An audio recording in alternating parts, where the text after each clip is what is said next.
بينما انت نايم على ودانك قاعد بتاكل بطيخ عشان تنسى الحر اللي مبهدلنا كلنا، ما تعرفش ان الجليتش ده موجود في اللعبه. ايوه اللي قدامك ده حقيقي 100%، مش فوتوشوب، مفيش حاجه متعدله، هو كده. تعال اوريك ازاي تعمل. اول حاجه هتيجي هنا في التريننج وتختار الشخصيه اللي انت عايز تعمل عليها الموضوع ده.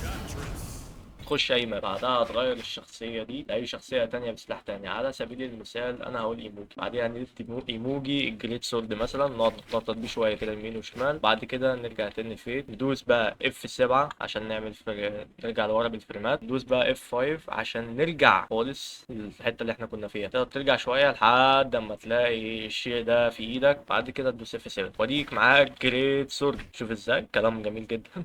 طبعا ملوش لا صوت ولا سجات ولا هم يحزنون، بس هو موجود كده.